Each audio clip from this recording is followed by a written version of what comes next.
Shalom, selamat malam Bapak Ibu yang terkasih di dalam Kristus. Selamat bertemu kembali pada kelas pembelajaran firman Tuhan pada hari Kamis 4 Januari 2024.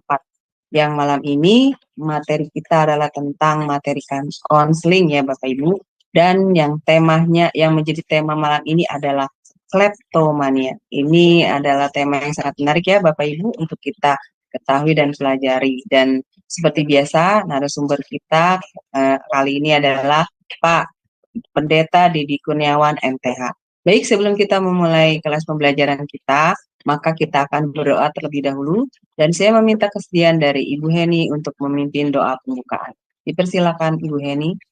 Iya, mari kita berdoa ya. Bapa Surgawi, Bapa yang kami sembah di dalam nama Tuhan Yesus, saat ini kami datang menghampiri tatamu yang kudus. Kami mau belajar firman Tuhan di Jum Sema Adonai.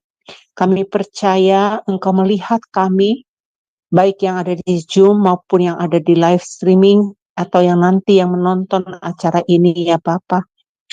Bapa, kami meminta, berikan kami hikmat, berikan kami kemampuan untuk dapat mencerna setiap pelajaran yang akan diberikan kepada kami melalui hamba-Mu, Pendeta Didi Kurniawan, dan urapan-Mu secara khusus. Engkau memberkati Bapak Pendeta Didi untuk dia bisa menyampaikan pengajaran ini kepada kami. Bapa, kami percaya oleh pertolongan Roh Kudus, acara ini boleh berlangsung dengan baik.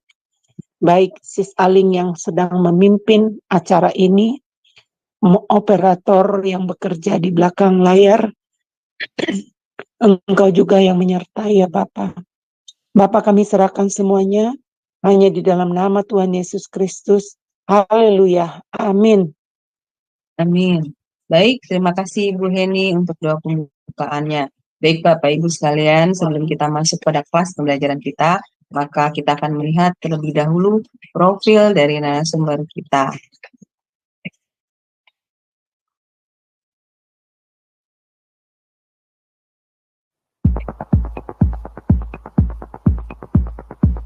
Salam semua, kembali lagi di Sema Adonai.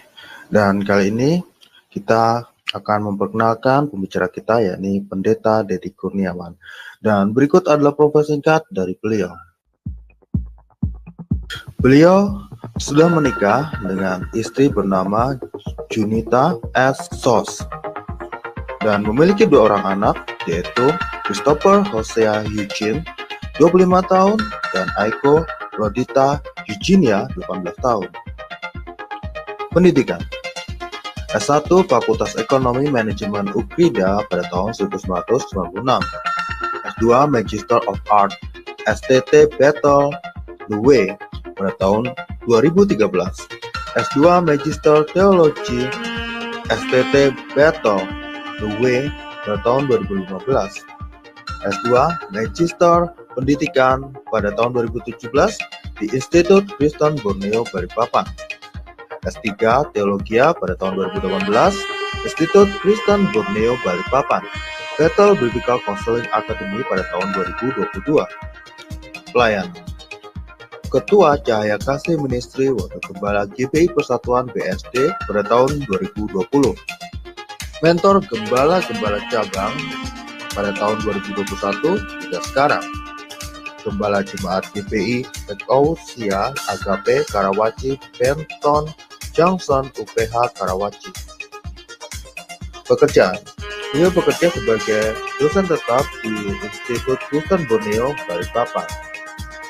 Beliau juga menjadi dosen tamu di STT Tabha Batam dan juga dosen tamu di STT Labs Bekasi, serta menjadi pengajar di Cahaya Kasih Ministry.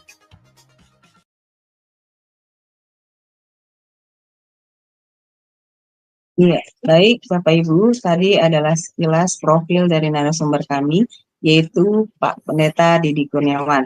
Baik, sebelum kita masuk pada kelas pembelajaran kita, maka saya terlebih dahulu akan menyapa narasumber kami ya. Shalom, selamat malam Pak Didi. Ya, shalom, selamat malam Bu. Selamat malam Bapak Ibu bagaimana semua. kabarnya? Baik Pak? Kabarnya Sehat ya, hujan Pak? Bu. Kabarnya hujan. Betul Pak, betul lagi hujan. Dari tadi bener Pak Iya. hujan. Sampai kita Iya. nyalain AC aja. Baik Pak. Agak dingin ini. Iya. Iya. Betul. Semoga Pak hujan tidak mengganggu pembelajaran kelas kita ya Pak. Internet kita Pasti. berjalan dengan cepat. Betul. Amin. Dalam Betul. nama Yesus. Betul. Baik, silakan Siap. Pak. Waktu dan tempat saya serahkan. Iya, Bapak Ibu, selamat malam. Malam hari ini kita lanjutkan kembali pelajaran kita dalam kaitan serial pastoral konseling. Kita banyak nih, Mas, sudah berapa materi membahas tentang gangguan jiwa. Tapi gangguan jiwa, saya janji saya akan sampaikan dalam pemaparan yang cukup banyak ya, supaya kita bisa mendapatkan betul-betul enggak setengah-setengah gitu ya. Karena kalau kita bicara soal pastoral konseling, cakupannya luas, bidangnya luas, gitu. Bukan hanya teknik kita menggali pertanyaan tentang konseling, tetapi juga kita mengenal penanganan orang-orang yang bermasalah, yang punya gangguan-gangguan kepribadian, sampai yang mengarah kepada gangguan kejiwaan. Nah, hari ini kita akan belajar bersama-sama dengan satu tema, yaitu kleptomania ya. Kleptomania ini bukan supporter sepak bola nih Bapak Ibu ya. Kalau pikir, wah ini supporter sepak bola mana nih? Soalnya kalau di Jakarta ada Jackmania begitu. Di Persik Kediri ada Persik Mania gitu. Bukan, tapi ini kleptomania ya.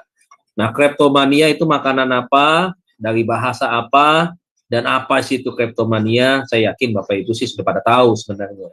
Cuman biasanya begitu kan, pura-pura nggak tahu begitu kan. Ya, padahal sudah sangat tahu begitu. Saya berharap sih begitu ya. Kleptomania. Kleptomania itu bukan bagian mesin dari motor atau mobil, bukan. Ganti krep, skill krep, dan seterusnya. Apa itu kleptomania? Nah, kita langsung aja dah, karena waktu ya. Kleptomania mulanya berasal dari bahasa Yunani, Bapak Ibu. Jadi jangan lupa nih, berasal dari bahasa Yunani ya. Yunani itu orang Jawa, Bapak Ibu. Yunani ya. Yaitu kleptin ya, yang berarti mencuri, dan mania yang berarti kegilaan. Atau dalam hal ini kegilaannya dapat diartikan yaitu perasaan yang kuat dan menggebu-gebu begitu. Sama seperti orang mau pacaran, hujan, dilarang jangan pergi, tetap pergi juga. Nah, itu berarti kegilaan. Ya. Perasaan yang kuat dan menggebu-gebu ingin berjumpa dengan pujaannya. Pak Sudarsono mengatakan bahwa kleptomania adalah dorongan hati untuk mencuri milik atau harta benda orang lain demi kepuasan hatinya. Keinginan kuat untuk mencuri bukan hasil dari yang dicuri. Keinginannya. Dia punya keinginan yang kuat. Untuk apa? Untuk mengambil harta atau barang orang lain. Begitu. Jadi ada satu keinginan yang kuat, tetapi keinginan kuat itu didorongkan dengan dorongan hati. Ya, nanti kita lihat perbedaannya dengan yang lain. Kleptomania diuraikan pada DSM. Nah, ini DSM ya. Ada tulisan terjemahannya. Saudara bisa baca yang jago bahasa Inggris. Yang bahasa Inggrisnya pas-pasan, nggak usah baca. Masuk dalam 3R, dikatakan bahwa sebagai kegagalan berulang. Jadi kegagalan ini nggak sekali, tapi berulang. Continue. Untuk menahan impuls atau dorongan, keinginan, begitu ya. Mencuri barang yang tidak diperlukan. Aneh nih, mencuri tapi tidak diperlukan. Padahal biasanya orang mencuri karena diperlukan. Diperlukannya apa? Ingin barang itu, ataupun ingin menjual barang itu, ingin mendapatkan uangnya. Itu biasanya mencuri gitu. Diperlukan untuk pribadi dan nilai harganya. Ya, tidak diperlukan untuk pribadi dan nilai harganya. Jadi apa yang masuk nilai harganya? Nggak harus mahal. Ada maling spesialis toko emas misalkan, pencuri ya. Ya dia spesialis toko emas, ya emas yang dicuri begitu. Tapi kalau orang yang kleptomania tidak, apa aja. Bahkan kecenderungannya barang yang tidak ada harganya. Bukan tidak ada harganya, setiap barang ada harganya. Tetapi maksudnya bukan barang-barang mewah, bukan perhiasan dan seterusnya. Tetapi barang-barang yang mungkin sifatnya relatif umum, orang bisa punya. Misalkan gunting kuku, misalkan apa lagi? Oh, misalkan apa namanya, jepitan rambut, begitu ya. Ya, kurang lebih seperti itulah. Nah, dikatakan kleptomania adalah penyakit kejiwaan. Nah, ini ada penyakit. Nah, ya, penyakit kejiwaan. Jadi bukan cuma sakit fisik, tapi jiwa juga sakit. Ya. Nah, saya berharap kita semua sehat. Kenapa sehat? Karena kerohaniannya sudah sehat. Otomatis kejiwaannya Fisiknya juga kita bisa pelihara. Penyakit ini umumnya muncul pada masa puber. Puber itu ada dua. Puber pada waktu remaja, puber pada waktu dewasa. Nggak tahu nih Bapak Ibu Saudara ada yang puber nggak hari ini? Kalau ada yang puber, hati-hati. Nanti bisa terkena kleptomania. Gitu. Dikatakan muncul pada masa puber dan pada sampai dewasa. Berarti ada puber 1, puber 2 kata istilah itu. Walaupun ada yang setuju dan tidak setuju dengan istilah puber 1 dan puber 2. Seakan-akan ada seri. Gitu. Ya itu urusan mereka. Nanti kita akan bahas. Kalau merasa perlu kita bahas. Dikatakan pada beberapa kasus, kleptomania diderita seumur hidup. Nah, panjang banget nih seumur hidup. Berarti bisa masuk ke beberapa supermarket nih. Banyaknya begitu ya. Pengidap penyakit kleptomania juga mungkin memiliki kelainan jiwa lainnya seperti kelainan emosi, emosinya tidak stabil, begitu. Temperamen, kadang-kadang melankoli, begitu ya. Kemudian dikatakan bulimia nervosa, oh penyakit ini bulimia biasa, takut gemuk. Kemudian paranoid, curigaan sama orang. Narsistik, merasa lebih hebat, menonjolkan diri, begitu ya. Banyak gaya. Sisoid atau histrionik dan sisotipal. Nah, jangan lupa nih, Bapak Ibu berkali-kali dulu saya ajar dari awal, kasih tahu ya, bahwa kalau ada gangguan kepribadian satu, tidak diberesin, itu akan bermultiplikasi kepada gangguan-gangguan kepribadian yang lain. Makanya, ini saudara lihat nih, ternyata dari, misalkan kita baca nih, kita mulai dari kelainan emosi, bulimia, paranoid, ini kan gangguan kepribadian nih, ya kan, histrionik dan sisotipal misalkan ya, percaya pada hal-hal yang gaib begitu, punya kelainan seperti ini akan memunculkan masalah-masalah yang lain, akan memunculkan kegiatan atau tindakan-tindakan yang lainnya. Nah, dari sisotipal ini misalkan orang punya gangguan kepribadian ini akhirnya mengalami kepada kleptomania. Makanya kan diuji kan, seperti itu kan. Makanya kalau nggak ada pemberesan maka akan muncul tuh lipat kali ganda tuh macam-macam kelainan-kelainan nih. Ya, kejiwaannya sangat-sangat terganggu. Penyakit kejiwaannya kronis sudah. Bukan cuma kronis tapi komplikasi. Jadi bukan cuma penyakit fisik yang komplikasi, penyakit kejiwaan komplikasi juga. Makanya itulah peran pastoral konseling ngeberesin yang begini-begini nih. Walaupun nggak gampang banget begitu. Dan kadang-kadang pelayanan yang belum beres, yang dilayani udah nggak sabar. Gitu. Makanya nggak sembuh-sembuh. Ciri-ciri kleptomania. Pak Rasdian mengatakan ciri-ciri mengenai kleptomania adalah sebagai berikut. A. Pencurian dilakukan sendirian. Bukannya kelompok. Bukannya gerombolan. Tidak ada orang lain atau kelompok yang membantunya. Jadi tunggal pelakunya. Adanya suatu peningkatan rasa tegang sebelum melakukan pencurian. Ada rasa gugup, takut, karena ada apa di sana? Ada gangguan emosi. Ada gangguan kejiwaan di sana. Ada rasa takut awal-awalnya. Tapi dorongan hati yang kuat membuat orang tidak berdaya. Seperti ada yang memerintahkan. Jadi orang yang punya gangguan kejiwaan, ya, itu ada dorongan yang kuat atau impuls, ya seperti itu ya.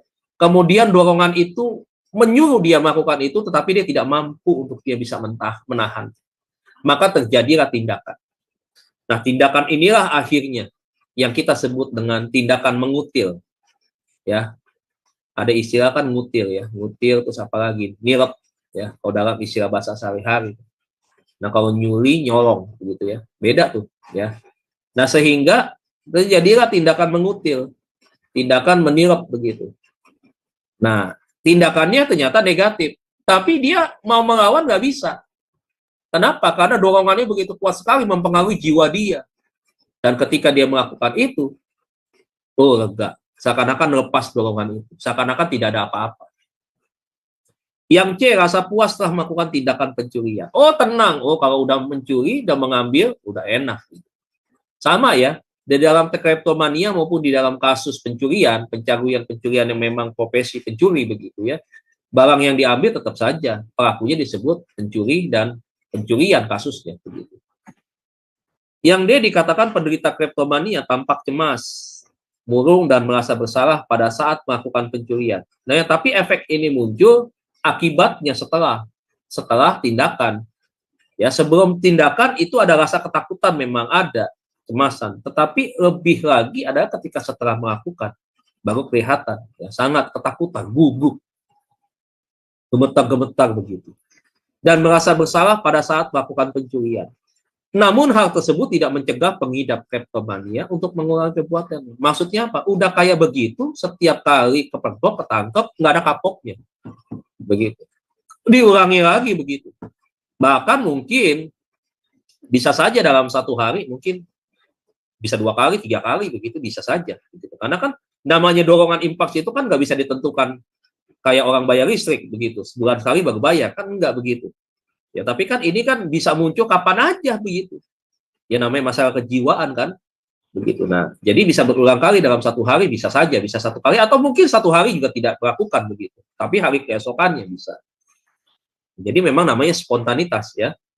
Dan tidak semua kesempatan yang ada digunakan oleh pengidap kleptomania untuk mencuri. Oh, tidak semua begitu. Ternyata ada hal-hal yang lain.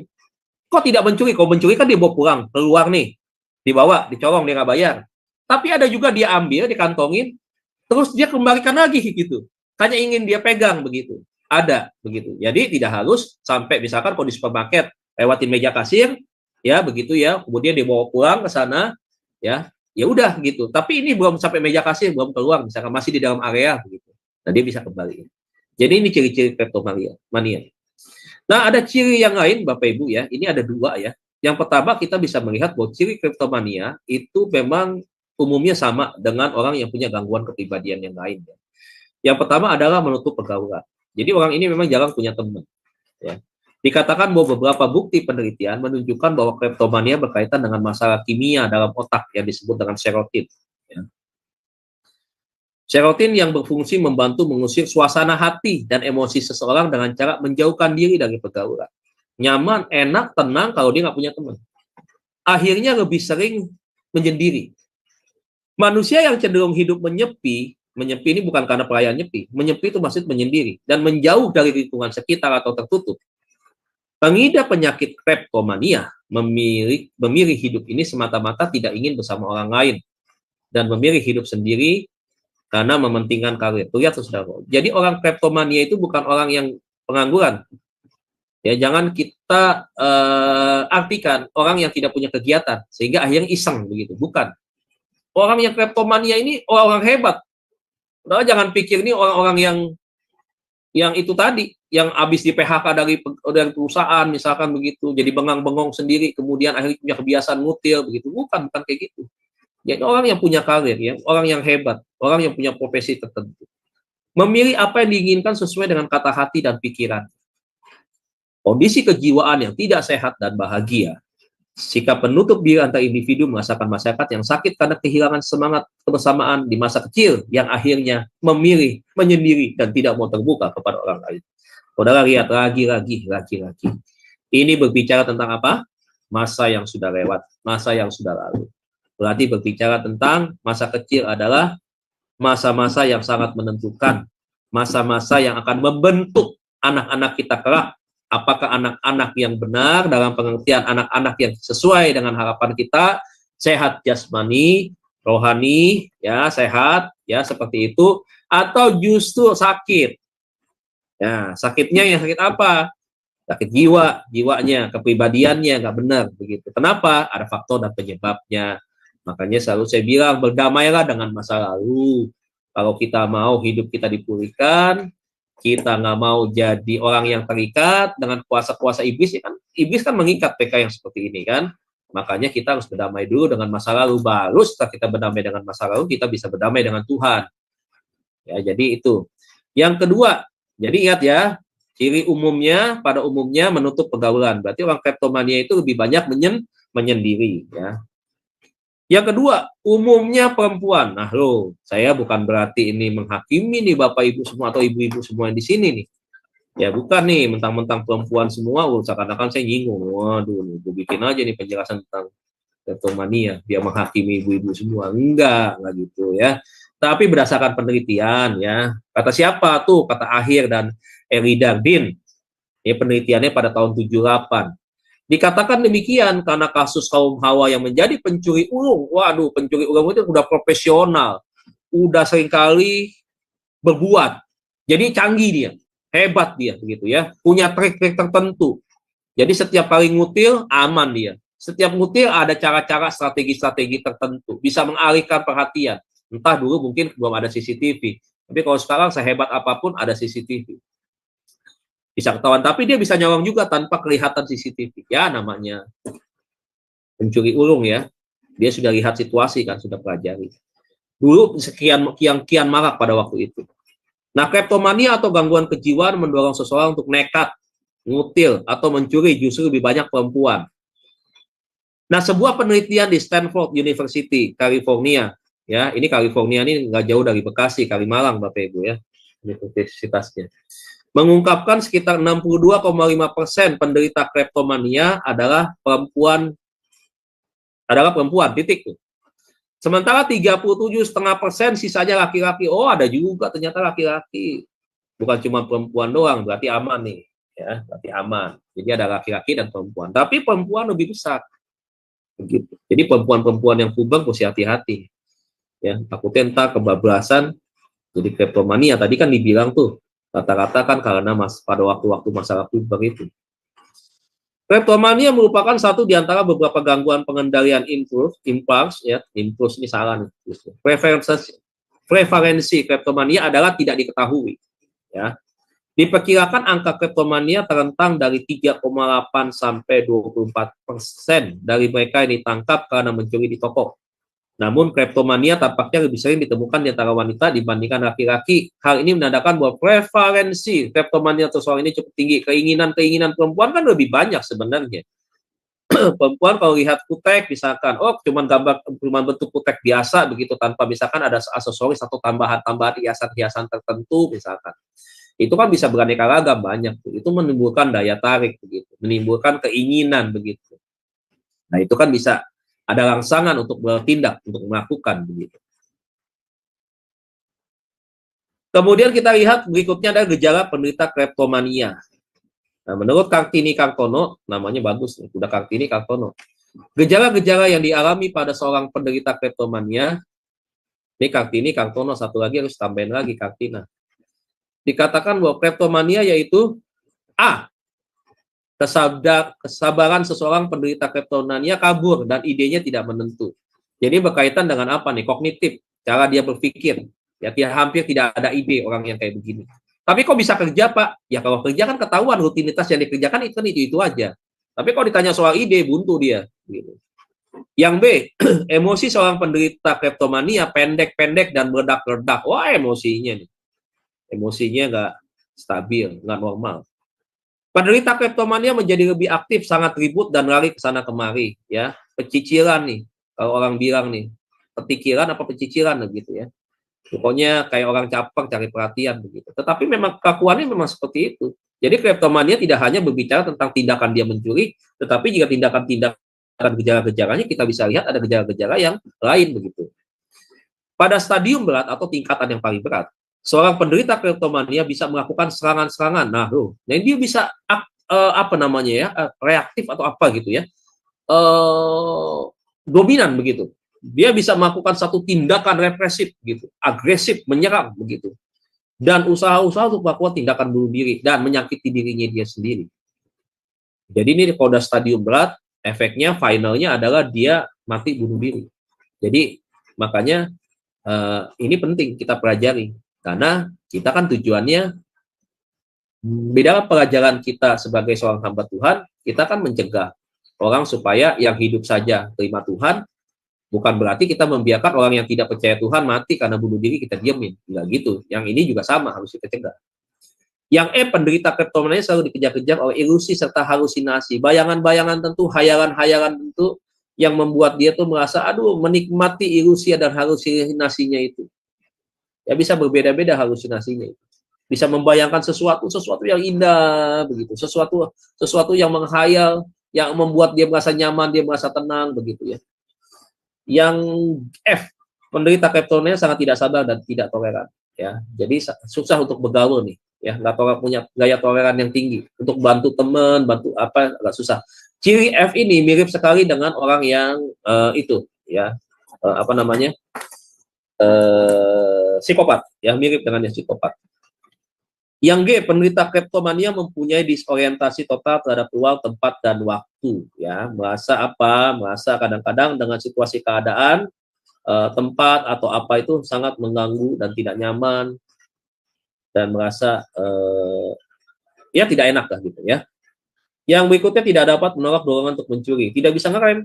Ya, dia mau mencuri ya akhirnya ya itu dia nggak bisa menahannya dan akhirnya terjadi pencurian.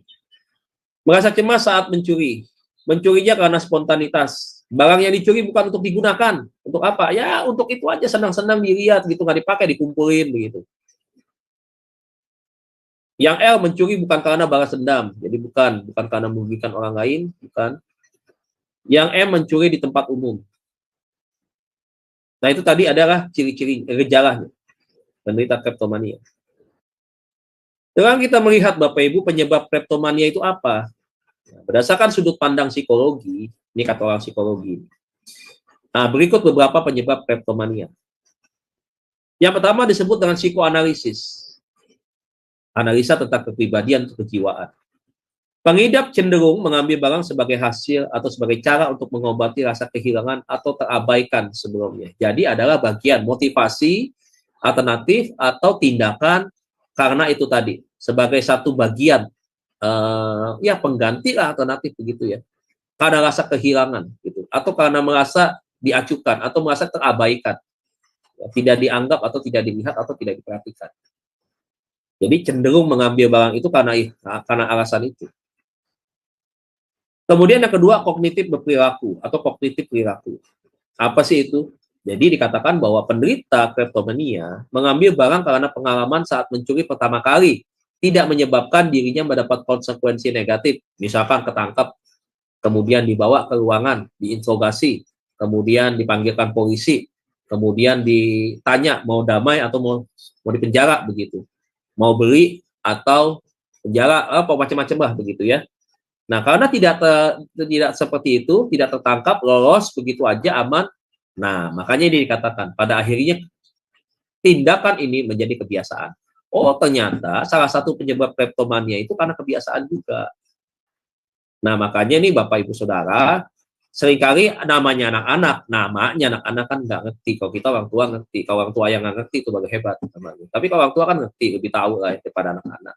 Kalau anak kita main ke rumah orang misalkan, namanya anak kecil suka senang dengan mobil-mobilan begitu ya, tiba-tiba ngantongin mobil-mobilan anak teman Anda begitu kan, diam-diam bawa pulang ke rumah, mainin. Nah, ini Bapak Ibu kalau tahu begini, ya, jangan diam aja.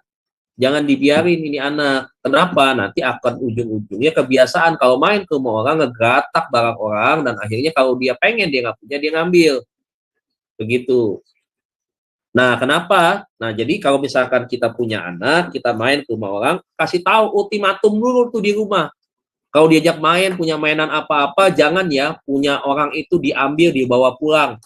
Termasuk juga minta, nggak boleh minta ya. Begitu, mainin di situ boleh sama-sama. Tapi kalau udah selesai, pulangin, kembalikan ke tempatnya, taruh lagi. Jangan dibawa pulang. Kasih tahu begitu. Kebiasaan nih anak-anak laki nih, kan begitu kan. Begitu. Nah, jadi mesti diajarin. Orang tua nih juga jangan lepaskan tanggung jawabnya kepada anak. Namanya anak kecil, belum tahu. Orang tua lah yang wajib untuk kasih tahu. Nah, berikutnya dikatakan bahwa berikutnya adalah masalah biologis. Ya, penyebabnya karena biologis. Apa itu? Pengidap atau ya itu tadi, kleptomania mencuri akibat adanya trauma di bagian lobus frontal otak. Oh, ini berarti berkaitan dengan bagian fisiknya dia. Berarti bagian tentang tubuhnya dia. Ada masalah di lobus frontal otak. Jadi di bagian otak yang bagian mana itu? Belakang ya. Ya. Nah, trauma akan memicu perilaku yang agresif. Jadi dari otak diperintahkan muncul perilaku-perilaku yang itu tadi, liar. Tapi ada juga penyebab lain. Nah, penyebab lainnya itu apa? Nah, kleptomania mungkin terkait dengan apa? 1, 2, 3. Yang pertama, masalah dengan bahan kimia di otak. Memang ada bahan kimia di otak, Pak? Ya ada, begitu ya. Yang terjadi secara alamiah disebut dengan neurotransmitter, yang disebut dengan hormon serotonin, ya. Serotonin mengatur suasana hati dan emosi. Nah, itu adanya di otak. Tingkat serotonin yang rendah umum terjadi pada orang yang rentan terhadap perilaku impulsif. Jadi, ini sangat beresiko, ya. Yang kedua, gangguan adiktif.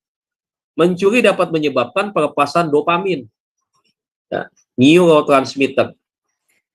Dopamin menyebabkan perasaan yang menyenangkan, senang begitu, ya. Dan beberapa orang mencari perasaan yang bermanfaat ini berulang kali. Yang namanya kesenangan, sesuatu yang memuaskan, sesuatu yang enak seringkali dilakukan kan berulang-ulang. Tidak melakukan sekali kemudian bertobat dan tidak melakukan lagi. Kan tidak seperti itu. Dia akan dilakukan berulang-ulang. Makanya ini mengarah kepada orang yang akhirnya menjadi sebuah kebiasaan. Kebiasaan itu yang kita istilahkan dengan keterikatan begitu. Karena nggak bisa lepas begitu. Ya kesenangan yang begitu mengikatnya dia. Nah, begitu. Nah, ini ada berkaitan dengan hormon rasa senang tadi. Begitu. Walaupun tindakannya negatif, tapi tetap saja begitu. Ya, dia merasa senang, nyaman. Nah, ini disebut dengan gangguan adiktif, ya. Gangguan apa? Kebiasaan, adiksi, keterikatan. Yang ketiga, sistem opioid otak. Ya, istilah psikologi emang istilahnya agak susah-susah nih bahasanya. Kadang-kadang kita bisa salah sebut. Dorongan diatur oleh sistem opioid otak. Dikatakan ketidakseimbangan dalam sistem ini bisa membuat lebih sulit untuk menahan dorongan. Untuk menghindari terjadinya bahaya dan jeratan hukum, biasanya penderita kleptomania ini akan menyendiri serta merahasiakan masalah kesehatan mentalnya. Jadi nggak ada yang tahu loh Bapak Ibu. Kita nggak bisa deteksi loh. Sama tuh penampilannya seperti orang biasa yang keren, ganteng, cantik begitu. Kita nggak bisa bedain. Makanya Tuhan bilang jangan paras, jangan lihat paras. Jangan lihat penampilannya lah, kata Tuhan begitu. Lihat apanya dong Pak, kata Tuhan, lihat hati. Apabila gejala kleptomania terjadi terus-menerus, ada baiknya segera berkonsultasi ke dokter. Jadi jangan dibiarin, ya Bapak Ibu ya. Kalau kita ada keterangan seperti ini, dibawa baiknya ke dokter, berarti ada potensi menderita kleptomania bisa disembuhkan ya, bisa normal kembali. Dokter aja bisa gitu, masa kita pastoral atau konselor nggak bisa? Karena kita mengadakan Alkitab sebagai kekuatan utama, pasti bisa, kecil. Ya, saya sih bilang kecil ya, karena emang Tuhan yang menciptakan manusia kok, dia tahu bagaimana cara ngebetulinnya. Nah, kita kan montir-montirnya, kan orang pastoral kan montir-montir kan. Montir-montirnya manusia begitu, teknisi-teknisinya. Ya Tuhan kan penciptanya, kita belajar dari Tuhan Sang Pencipta, kita punya keahlian, yang Tuhan percayakan seperti itu, ya kita datang tinggal melayani mereka. Dikatakan berikutnya riwayat keluarga. Oh, ada juga kaitannya penyebab lain. Memiliki anggota keluarga seperti orang tua atau saudara kandung yang menderita kleptomania. Berarti ini bisa turun dari satu garis keturunan. Tidak ada kaitan dengan keponakan misalkan. Tidak ada kaitan dengan tante, nggak ada. Tapi dari orang tua. Jadi orang tua itu bisa menurunkan kebiasaan jelek ini kepada anaknya. Dikatakan bahwa gangguan obsesi kompulsif ya, nggak bisa mengendalikan emosi atau gangguan obsesi kompulsif ya. Kecanduan alkohol tuh, ternyata alkohol bisa merusak, ternyata bukan hanya merusak kesehatan, misalkan paru-paru, ginjal, misalkan bukan itu juga, ternyata juga bisa mengakibatkan hal yang lain. Kemudian yang berikutnya memiliki gangguan jiwa, misalnya individu dengan gangguan kleptomania umumnya memiliki gangguan jiwa lainnya seperti afektif bipolar, ansietas, kemudian gangguan pola makan dan seterusnya lah. Nah, dikatakan dibutuhkan penelitian lebih lanjut untuk memahami beberapa kemungkinan penyebab lainnya. Namun, kondisi ini sering dikaitkan dengan gangguan jiwa seperti apa? Gangguan kepribadian, gangguan kecemasan, gangguan bipolar, gangguan pengendalian impuls, kemudian depresi. Jadi kan rugi banget nih, makanya ini jangan banyak-banyak depresi lah. Jangan sampai banyak-banyak pikiran yang enggak. Nah, ini kita lihat kasus yang terjadi 2 tahun lalu atau 1 tahun lalu lah, kasusnya yang di Gading Serpong ya. Aku lupa namanya siapa itu ya. Seorang ibu yang mencuri coklat. Ya, padahal orang kaya turun dari mobil Mercy atau Mercedes-Benz begitu ya. Dia mencuri, dia keluar begitu kan ketangkep sama kasirnya. Kemudian ngotot dan herannya dia mau nuntut balik begitu. seharusnya kalau udah tahu dia kleptomania, kayak seperti keluarganya juga jangan ikut-ikutan mau memenjarakan dan mengatakan apa merugikan nama baik si pelaku. Nggak usah begitu. Akhirnya kan Hotman Paris turun ya waktu itu ya. Jadi ketakutan dia melawan Hotman Paris. Masuk dia kalau enggak ini. Ya, karena di sana itu tadi sampai si itu dipecat kan. Tapi akhirnya nggak jadi dipecat. Ya itulah kasusnya salah satu, walaupun kasusnya banyak. Nah, tujuan kenapa kita harus mengenal kleptomania? Nah, menurut DSM 4R apa tahun 1987, jadi buku-buku yang berkaitan dengan kleptomania dan juga kitabnya orang psikologi yang mengatakan bahwa ada 3 hal yang harus diperhatikan. Kenapa tujuan kita harus mengenal kleptomania? Pertama disebut dengan precaution atau tindakan pencegahan. Nah, gunanya apa? Gunanya adalah untuk menumbuhkan rasa empati dan mengalihkan rasa emosi, untuk menekan dan melatih diri meredam perasaan ingin memiliki barang milik orang lain. Jadi ada merasa empati itu perhatian kita, kepedulian kita. Jadi untuk mengalihkan emosinya dia menjadi emosi yang positif. Bagaimana caranya begitu ya? Tentunya dengan kegiatan-kegiatan dan cara-cara tertentu. Itu mungkin ada trik dan tips-tips tertentu yang mungkin di mana pernah beberapa orang menangani ya kleptomania ini, kemudian menemukan hal-hal yang baru yang bisa mengubahkan ya tindakan-tindakan yang positif yang bisa membuat orang kleptomania, soal kleptomania itu sangat minim tindakan untuk melakukan itu tadi ya, mencuri begitu. Yang kedua, foresight. Apa itu? Tinjauan untuk masa depan atau tinjauan masa depan. Nah, pengidap kleptomania ini harus mendapat perhatian yang cukup karena mereka yang ingin sembuh atau sadar ya. Jadi pada saat ya posisi yang kedua ini, jadi mereka ada yang tahu memang mereka ini punya satu kelainan begitu, tetapi mereka tidak bisa bagaimana caranya mereka bisa melepaskan begitu. Karena mereka punya dorongan yang sangat kuat, tiba-tiba itu bisa muncul begitu. Ya, tiba-tiba dia bertindak seakan-akan dari sadar, ternyata tidak sadar sampai ketangkap sadar lagi. Unik ya kadang-kadang ya kalau kita berbicara tentang kejiwaan ya. Memang Tuhan menciptakan begitu luar biasa ya manusia itu dengan itu tadi, roh, tubuh dan jiwa. Yang ketiga, calculation atau perhitungan. Jadi memerlukan waktu panjang karena kleptomania merupakan ketidaksadaran refleksi otak dan akan kembali kambuh atau regresi bila terapi terabaikan. Berarti ini terapinya nggak boleh berhenti, Bapak Ibu. Jadi terapinya ini harus continuous, berjalan terus. Nah, kalau kita terapi 1 kali itu berapa duit biayanya? Saudara bisa bayangkan ya, hal yang sepele dimulai, kalau sudah jadi stadium 4, ya stadium berat, ya contohnya mengarah kepada gangguan kejiwaan kleptomania. Nah, coba saudara lihat, betapa banyak hal-hal yang dirugikan. Pribadi orang tersebut dirugikan. Kalau dia sudah dewasa, dia terapi, dia bayar sendiri juga merugikan dia 2 kali, begitu kan? Dan juga merugikan keluarganya misalkan begitu kalau dia misalkan seorang pelajar begitu. Nah, koma atau orang yang mendukungnya atau kalangan keluarga yaitu tadi orang tua misalkan ya yang sangat dipercayainya ya. Kemudian kurang perhatian. Berarti ya tuh harus ada perhatian lebih, harus ada itu tadi ya.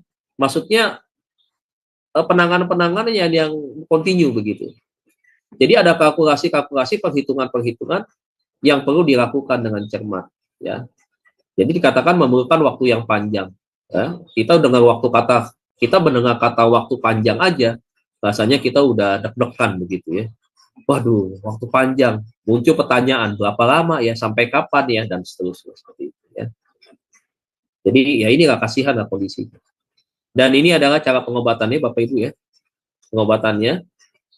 Jadi kurang lebih kalau di tangan psikolog nanti atau psikiater, ini ada terapi perilaku kognitif ya, atau CBT, Cognitive Behavioral Therapy. Dan caranya belajar bagaimana mengendalikan dorongan. Jadi ketika itu muncul, bagaimana caranya untuk kita bisa mengalihkan dorongan itu, mengubahnya menjadi satu dorongan yang lain atau positif. Mengembangkan mekanisme coping yang sehat. Kemudian mengidentifikasi dan menghindari pemicunya. Yang kemudian mengelola stres, yang mengatasi masalah psikologis yang mendasarinya. Jadi ada 2 perawatan yang umum dilakukan pada pengidap kleptomania. Jadi Kalau ini tadi adalah terapinya, ya. Kalau ini adalah psikoterapinya. Ini psikoterapi yang biasa pakai dikenal dengan terapi perilaku kognitif. Tetapi ini dapat membantu seseorang dengan kleptomania mengenali nilai-nilai dan perilaku negatif yang tidak sehat. Untuk menggantinya dengan perilaku yang lebih jauh dan lebih positif. Nah, beberapa obat yang biasanya diresepkan untuk menangani penyakit kleptomania adalah pertama yang disebut dengan SSR atau SSRIs ya, yaitu golongan selektif serotonin reuptake inhibitor. Ya, yang kedua adalah antagonis opiat ya, seperti naltrexone ya, itu adalah obat yang dipakai. Ya saya kira ini Bapak Ibu ya, diberkati engkau di dalam nama Tuhan. God bless you. Jadi Bapak Ibu materinya saya tutup atau saya kembalikan dari yang pertama. Nah kita masuk di dalam diskusi. Ya baik. Saya mau saya sampaikan dulu gini Bapak Ibu, ada satu cerita begini pengalaman. Jadi satu kali ada saya punya kenalan, dia punya pembantu begitu ya. Itu kleptomania. Jadi seringkali bikin malu nyonyahnya. Jadi satu kali kau pergi ke supermarket kemana selalu bikin masalah. Begitu. Jadi setelah berapa kali pergi, tahu begitu. Bahkan sampai sendok aja makan di Kentucky atau di KFC atau di mana begitu. Dibawa pulang. Begitu.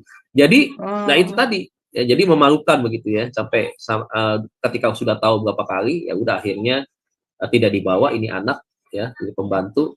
Dan akhirnya kalau nggak salah dikembalikan begitu keluarganya. Disuruh jemput, disuruh ambil. Karena itu tadi nyonyanya malu banget kan. Gitu. Betul.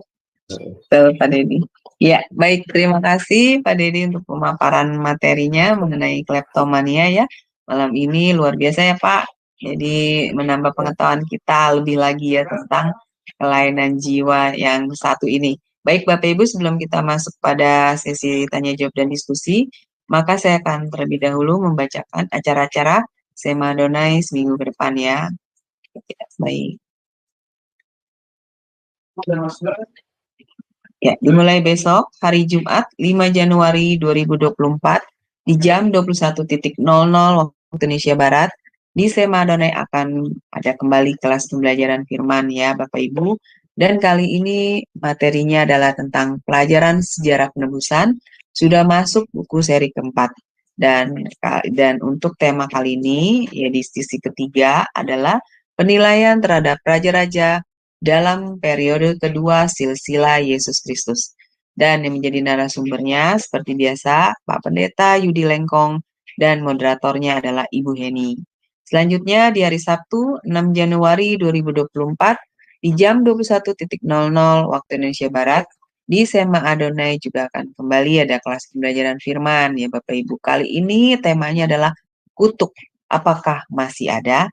Nah ini juga menarik ya Bapak Ibu untuk kita ketahui dan kita pelajari. Dan yang menjadi narasumbernya adalah Ibu Evangelis Deborah Anggraini Sutanto dan moderatornya adalah Ibu Heni. Selanjutnya di hari Minggu 7 Januari 2024 di jam 19.00 waktu Indonesia Barat, di Sema Adonai akan ada ibadah online. Dan untuk ibadah online Sema Adonai ini hanya ada di channel Sema Adonai ya Bapak Ibu. Jadi Bapak Ibu harap mensubscribe channel Sema Adonai. Dan untuk tema ibadah kali ini adalah pengudusan atau Hagiasmos. Dan yang menjadi narasumbernya adalah Pak Pendeta IR James Sendri STH. Dan untuk ibadah online kami, liturgisnya akan dipimpin oleh Ibu Heni dan live songnya akan dipimpin oleh Ibu Murni dari Jerman. Selanjutnya, untuk hari Senin 8 Agustus 2024 di jam 21.00 waktu Indonesia Barat, di Sema Adonai juga akan kembali ada kelas pembelajaran firman. Dan kali ini diambil dari Nats Ratapan 3 ayat 21. Dengan tema Sambut Tahun Baru 2024 dengan Hidup dengan Harapan. Dan yang menjadi narasumbernya adalah Pak Pendeta DR Setio Nugroho MTH dan moderatornya adalah Bro Agus. Dan selanjutnya saya akan bacakan channel-channel yang relay ke YouTube. Di antaranya channel Sema Adonai, channel Omihen, channel Gereja YouTube, channel KH Lirai TV, channel Uti Watimena, channel Nebu Ali, channel Cahaya Kasih Ministry yang adalah channel dari narasumber kami sendiri, Pak Dedi ya, Bapak Ibu, dan kemudian channel Rin Jumat dan channel Nats Bible Apologetic. Dan kemudian untuk renungan pagi Sema Adonai itu diadakan setiap hari dari Senin sampai Sabtu, dimulai dari jam 5.30 pagi dan dilayani oleh hamba-hamba Tuhan yang sangat memberkati. Dan untuk renungan pagi Sema Adonai pun, Bapak Ibu sekalian, itu hanya diadakan juga di channel Sema Adonai. Demikian juga channel dari gembala kami sendiri, yaitu Pak Daniel, juga hanya diadakan di channel Sola Scriptura dan Sema Adonai setiap hari Jumat 1 kali dalam seminggu. Baik Bapak Ibu yang terkasih dalam Kristus, bagi yang belum mensubscribe dan men-share channel-channel kami, harap tolong bantu mensubscribe dan men-share-nya, sehingga semakin banyak orang juga bisa mengikuti keseluruhan acara dari Sema Adonai dan membantu channel kami untuk semakin lebih berkembang dan menjadi berkat lagi bagi banyak orang. Baik, terima kasih Bapak Ibu atas perhatiannya. Sekarang kita akan masuk pada sesi tanya jawab dan diskusi. Dan bagi yang ingin bertanya, harap resen terlebih dahulu ya Bapak Ibu, sehingga mute-nya akan dibukakan oleh operator kami. Baik, terima kasih Pak Dedi untuk pemaparan materinya mengenai kleptomania ini. Ya, luar biasa ya Pak. Dan yang berarti ini untuk orang-orang yang mengidap penyakit seperti ini, artinya dia itu ini ya Pak, awalnya itu sampai dia punya keinginan untuk mencuri itu tadi ada yang dibilang karena kebiasaan ya Pak ya. Awalnya tuh hanya mungkin ya iseng ya Pak. Iseng gitu. Terus nggak ketangkap. Lalu ada juga karena pengaruh dari fisiknya juga ya Pak, kesehatan dia, maksudnya hormon-hormonnya ya. Nah, ini kalau yang yang mengenai karena hormon tubuhnya ini bagaimana ya Pak? Untuk mengobatinya kan itu adanya di dalam tubuh seseorang Pak. Nah, gini Bu, tekanan psikologis orang kan mempengaruhi sel-sel syaraf di otak, ya kan? Otomatis bebannya masalah yang ditanggung oleh seseorang itu kan beda-beda responnya. Ada yang bisa memikirkan sampai begitu ya, sampai nggak mau makan misalkan, sampai betul-betul merasa aduh kayak seakan-akan udah nggak ada kehidupan lagi gitu. Kan ada. Tapi ada yang santai, ada yang cuek, tetapi dia bunuh diri. Pokoknya beda-beda lah. Itu yang bahaya Pak. Bahaya. Tapi ada juga yang bunuh diri. yang menikmati begitu berjalan. Tapi dia bilang begini, ya udah mau bilang apa ya, udah takdir, udah jangan kayak begini, ya udahlah jalanin aja gitu. Ini cenderung memang lebih kuat begitu tipenya. Tetapi kenapa bisa merusak kayak begitu? Itu tadi ya, karena memang tubuh kita ini kan berkaitan dengan sel-sel saraf di otak begitu kan. Nah kadang-kadang itulah yang bisa memicu, kayak tadi kan ada serotonin, ada dopamin begitu kan. Nah itulah yang menyebabkan kerusakan-kerusakan itu tadi, menyebabkan akhirnya orang bertindak begitu. Bertindaknya apa itu kan kita nggak tahu ya. Kan kita nggak gini, orang yang punya gangguan kepribadian, kita kan nggak bisa menebak habis dari sini gangguan kepribadian munculnya apa nih, kan kita nggak bisa tebak begitu. Nanti bisa muncul tiba-tiba karena ketika dia mengalami gangguan seperti itu, dorongannya, impulsnya apa begitu. Kalau dia melakukan tindakannya akhirnya seperti itu, ya udah. Makanya ada dikenal dengan istilah ketika dia mengambil barang-barang yang dianggap sebenarnya memang tidak ada harganya, dia juga bisa beli. Kayak tadi masalah cakas coklat yang diambil kan dia bisa beli sebenarnya, ya kan? Tapi dia senang untuk mengambil memang seperti itu begitu. Nah itu kan dia lakukan itu kan ada dorongan sebenarnya, karena ada sesuatu kelainan di dalam kejiwaannya dia yang dia tidak bisa tahan. Nah, dengan istilah itulah kita sebut dia dengan kleptomania, kelainan gangguan kejiwaan itu. Begitu. Jadi bisa muncul karena itu tadi memang yang berkaitan dengan apapun juga, depresi apapun kan berkaitan dengan otak kan. Nah, otak kan yang bagian memerintah. Iya, betul, begitu. Pak. Bagian memerintah yang untuk kita melakukan tindakan apa, begitu. Nah, akhirnya seperti itu bisa muncul. Iya. Nah, berarti Pak, dorongan dari seseorang menderita kleptomania itu karena sebelumnya memang ada hal-hal lain ya yang memicunya, Pak. Jadi bukan karena apa namanya, jadi hormon itu bisa timbul karena ada hal lain ya sebelum dia akhirnya. Nah, berarti ini kalau dibilang jadi kita nggak boleh depresi segala, berarti itu kita harus bisa mengelola stres kita ya, Pak. Iya, seperti makanya itu, ada Pak. Betul ya? manajemen Heeh, stres kan. Ada kan bagaimana heeh, bisa mengatur itu. Bagaimana kita pada saat heeh. kita stres, apa tindakan yang kita pakai untuk kita lawan. Begitu, bagaimana caranya. Betul. Nah, ada caranya kalau misalkan kita mulai stres, profesi kita apa. Nah, supaya profesi itu tidak diganggu, ada solusinya dengan cara bagaimana supaya uh, yang kita kerjakan konsisten berjalan, tetapi stresnya itu bisa dikurangi. Itu ada. Saya pernah kasih tahu kan, ketika kita dalam keadaan Iya. stres, misalkan begitu. Apalagi ketika dalam keadaan stres, ada konflik dengan pasangan, misalkan begitu kan. Solusinya untuk melepaskan stres itu, melepaskan beban itu yang ada di pikiran kita adalah salah satunya adalah ketika kita menyanyi, mendengarkan radio misalkan, atau kita pergi menghindar, main sepeda, muter-muter, atau menyiram tanaman. Iya, Ya, ada iya. sesuatu yang keluar dari sana. Itu mengurangi itu, mengurangi beban pikiran. Ya begitu. Nah, Berarti kebiasaan orang yang manajemen stresnya umum adalah ketika dia punya beban pikiran, larinya ke makan. Padahal itu nggak bagus juga. Tapi ada juga kan memang yang depresi, mereka akhirnya nggak mau makan juga. Itu salah juga. Dua-duanya salah. Normal aja sebenarnya. Iya, begitu. Berarti ini pokoknya dasar dari segala penyakit kelainan jiwa itu karena awal mulanya pemicunya itu kalau dari dalam diri ya Pak ya. Iya, iya. Menimbulkan hormon-hormon yang tidak baik ya. Ketidakstabilan dalam hormon. Nah, itu dikarenakan awalnya karena kita nggak bisa mengelola stres itu ya Pak ya. Berarti seperti itu ya Pak? Bisa seperti itu. Dan tadi jangan lupa ada keturunan juga kan. Jadi kalau orang tua punya penyakit kayak itu dulu, karena ini kan disebut ada penyakit kayak itu, dia potensinya turun ke anak dari keturunan ini dia, darah tuh, dari hubungan darah kan turun ke bawah. Jadi nggak ada hubungan dengan yang lain, om, ponakan, nggak ada hubungan dari orang tua. Nah itu. Jadi kalau orang tuanya itu misalnya dia punya kelainan jiwa kleto akan menurun gitu ya Pak? Akan menurun. Iya, akan menurun. Jadi tadi faktornya kan banyak sebenarnya kan. Makanya ada penyebab lain. Begitu, ada penyebab lain. Wah, berarti ini penyakit yang apa ya Pak? Maksudnya bukan yang ringan juga ya Pak sebenarnya Pak? Kalau sampai udah mengindak. Kita berkata kan bahwa ada rohnya diselamatkan oleh Tuhan, tetapi tubuh dan jiwanya kan, ya kan? Itu kan diitin oleh iblis. Begitu. Jadi ada bagian-bagian tertentu memang iblis itu memang begitu. Jadi memang membuat orang menderita gitu. Mencekram gitu ya, membuat dan mengendalikan orang begitu. Nah, ini kan salah satunya kan seperti itu kan. Jadi memang orang-orang yang punya bermasalah seperti ini memang ada ikatan sebenarnya. Makanya kita bersyukur ya di dalam pelajaran. Kalau kita sebut agama Kristen, sebutlah agama Kristen ya.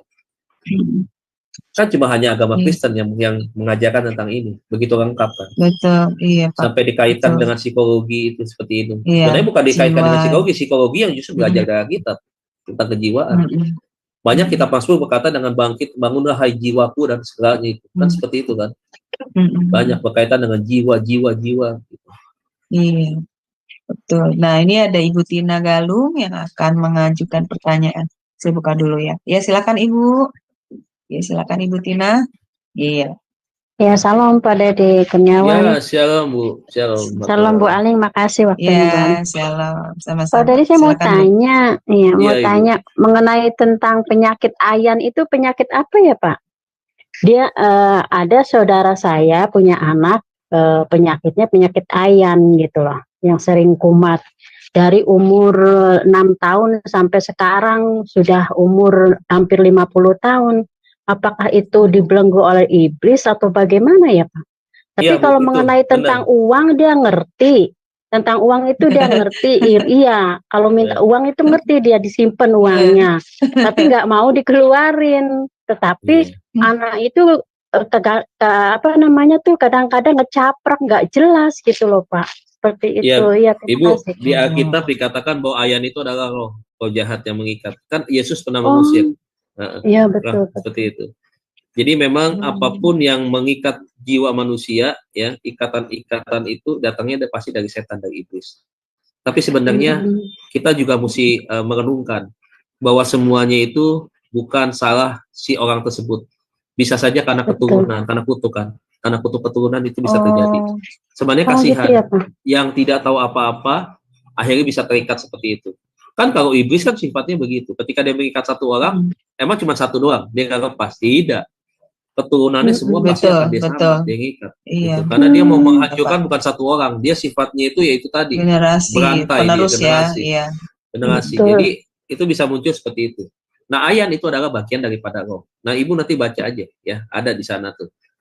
Mengusir roh ayan begitu kan. Itu caranya dengan doain ya Pak ya? Gitu. Doa dalam nama Tuhan Yesus, berdoa. Patahkan setiap kutuk-kutuk keturunan. Nggak tahu dari keturunan keberapa bisa muncul itu, ataupun juga karena hal-hal yang bersifat ya itu tadi lah kesalahan-kesalahan yang pernah diperbuat baik oleh si anak atau si orang tersebut juga apa. Jadi gini, ketika kita pengen membantu orang untuk melepaskan dari kata-kata kuasa kegelapan misalkan seperti itu ya. Yang pertama si orang itu juga harus mau dia menyatakan saya mau dipulihkan. Artinya dia sendiri juga harus berjuang untuk mengusir ikatan-ikatan itu. Jadi jangan dianya nggak mau, dia diam aja, kita yang semangat untuk mengusir. Tapi bukan berarti saya mengatakan bahwa kuasa Tuhan tidak bisa membebaskan, bisa. Tetapi yang Tuhan mau ada pengakuan dari orang yang terikat itu untuk mau begitu. Ingat waktu Yesus menyembuhkan orang buta ditanyakan di Bartimeus itu, apa yang kau kehendaki? Padahal Yesus Maha Kuasa, dia tahu. Orang ngomongin apa dalam hati Yesus tahu kan, ada kan orang Yahudi ngomongin itu kan dia dalam hatinya. Iya. Tapi kan dia tanya apa yang mau? Dia pengen ada satu pengakuan dari kita, dari orang yang terikat oleh itu tadi, ya, orang yang menderita itu, supaya itu tadi. Nah akhirnya terjadilah kebebasan, artinya terjadilah mujizat. Nah orang yang terikat harus kita arahkan untuk itu, dia mau sembuh apa enggak gitu ya, Pak? mau sembuh, mau betul-betul saya tidak mau lagi terikat dengan hal ini gitu. Nah setelah itu baru putuskan kutuk keturunan dari orang tua yang masih ada di atas, orang tua keberapa sana sini lah. Nah itu perlu juga. Atau mungkin orang ini pernah melakukan satu kesalahan apa yang bisa menyebabkan itu muncul. Nah, maksudnya orang tuanya gitu Pak? Maksudnya orang tuanya gitu? Orang tuanya juga boleh ditanya. Jadi diputuskan di dalam nama Tuhan. Sedangkan orang tuanya itu kan ibunya itu sudah meninggal kemarin tuh. Terus tapi kan kutuknya bukan begini, kutuk itu orang yang sudah mati atau masih hidup itu tidak pengaruh, tapi kutuknya kan sudah ada. Betul. Jadi tidak tunggu orang yang harus kembali hidup dulu, tidak, diputuskan aja walaupun orangnya sudah tidak ada gitu. Karena kan kutuk itu kan sudah turun. Sudah ada kepada orang Pak. itu. Generasi ke generasi, iya. Iya, karena sumbernya sudah tidak ada, udah mati dia, tetap tapi kan dia udah menurunkan itu. Betul, Pak. Betul. Iya, saya kita tuh cuma sebut kutuk ini datangnya dari ibu misalkan. Di dalam nama Tuhan Yesus aku patahkan kutuk yang datangnya dari ibu. Walaupun ibunya itu tidak ada begitu. Iya. Tetapi kutuknya itu yang sudah diturunkan itu kan kita bisa putuskan di dalam nama Yesus begitu. Tapi saya dengar itu dari kakeknya pernah berucap yang nggak benar karena mereka itu kan dulu menikahnya itu nggak wajar gitu loh. Jadi ya gimana ya seperti itu. Jadi saya berpikir niat mau bagaimana ini anak ini supaya sembuh gitu loh Pak, seperti itu. Saya ada niat untuk mau menyembuhkan dia dengan cara doa seperti itu. Tapi ya memang betul kata Pak Dedi kan harus ditanya dulu apa mau sembuh apa enggak kan gitu. Ya terima kasih Pak Dedi kesenahannya. Ya sama-sama. Iya. Salam, Tuhan memberkati. Makasih Pak Aleng. Iya sama-sama. Artinya Pak itu ya Pak harus ada dari niat orang itu dulu ya Pak ya untuk harus ada, dia ingin sembuh. Kalau enggak tidak bisa ya. Betul. Ini sekarang kan tadi Pak Dedi juga bilang bahwa orang menderita kleptomania selain dari dalam dirinya ya, dari tubuhnya sendiri, juga ada karena dia awalnya kebiasaan ya Pak ya. Jadi dia pertama dia mengambil lalu hanya untuk senang-senang, ibaratnya seperti itu ya Pak. Nah terus kemudian lolos nih, wah berarti aku bisa besok bisa ngambil lagi. Nah ini sebenarnya dia dengan cara begitu dia membuat dia menciptakan satu sensasi yang perasaan yang menyenangkan itu menjadi suatu kebiasaan berarti ya dari dirinya orang itu sendiri, berarti seperti itu ya Pak kalau dari kebiasaan ya. Iya, terbangun mulanya dari itu keinginan karena tidak punya ingin begitu kan, kemudian akhirnya bertindak. Nah akhirnya itu bisa menjadi kebiasaan tuh kan gini, kadang-kadang dia mencuri kan orang punya sesuatu barang baru kan ada masa jenuhnya. Betul. Contoh kita punya mobil baru nih, mobil baru mah kita cuciin, kena potong sedikit apa. Coba, emang dia bisa konsisten setelah setahun, 2 tahun begitu terus? Kan enggak. Kan ada titik Iya. jenuhnya. Nah, nanti kan dia juga sama, ketika dia mencuri barang itu, paling dia pakai seminggu, 2 minggu, 3 minggu, setelah itu kan dia bosan. Coba. Betul. Sama kayak begitu. Nah, akhirnya kecenderungan orang yang tadinya tidak punya, berusaha untuk pengen mendapatkan seperti itu, akhirnya ya itu mencuri. Tapi dia kumpulkan, tetapi dia tidak jual. Tetapi kan akhirnya dia tidak pakai. Begitu. Beda dengan itu dong ya Pak, yang kayak orang mencuri seperti pencopet gitu ya. Oh beda profesi gini. ya Pak. Kalau beda dengan pencopet itu, biasanya mereka itu kan memang, tadi Bu Alim bilang profesi itu betul. Karena mereka memang melakukan itu adalah bukan karena dorongan. Karena memang profesi itu tadi. Memang ada keinginan dia untuk mengambil itu karena itu tadi. Dia ambil barangnya, dia jual, kemudian dia mendapatkan uang, kan begitu kan? Nah, kalau ini tidak begitu, dia nggak bisa nahan dorongan begitu. Kadang-kadang dia ambil di barang itu, dia geretakin di rumah, sebenarnya setelah dia sadar, ya udah begitu aja barang itu. Dia nggak tahu itu barang hasil nyolong, begitu. Tapi kalau yang mencuri kan memang dia kan seperti itu kan.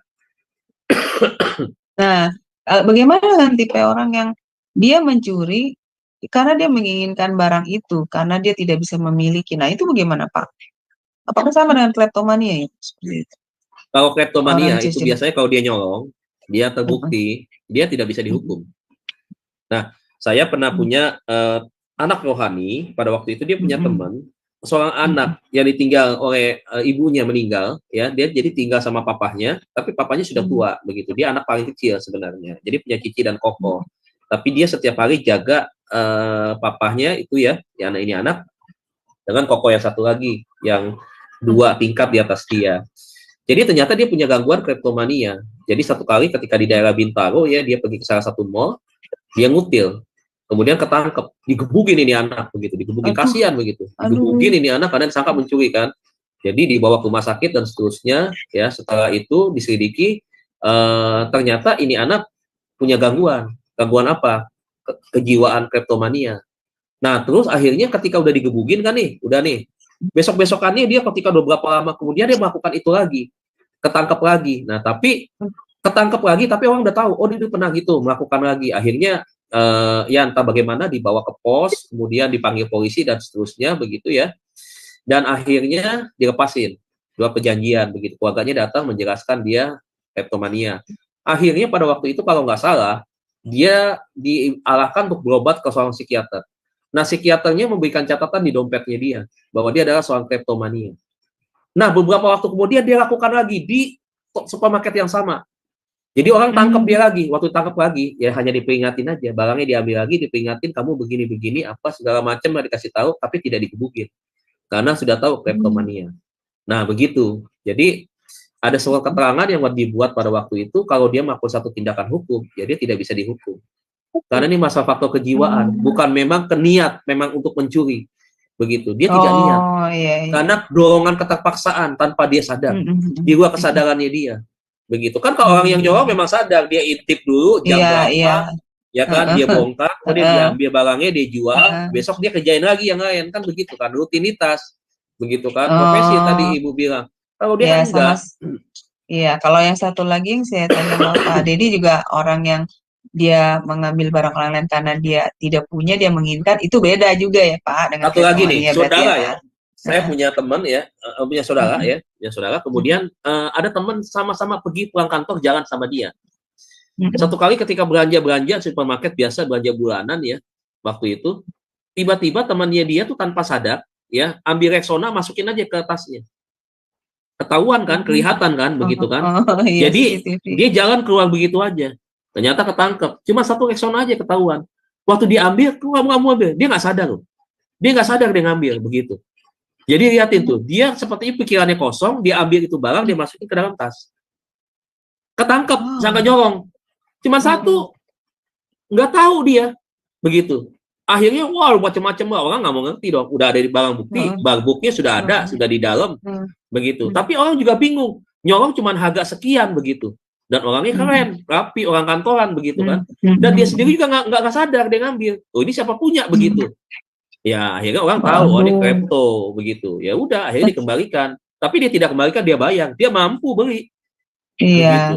Nah, begitu. Jadi memang ruginya begitu. Kleptomania kalau misalkan akhirnya kayak tadi nih kasus yang barusan saya ceritain begitu, ya udah bayar aja, kan habis perkara begitu kan.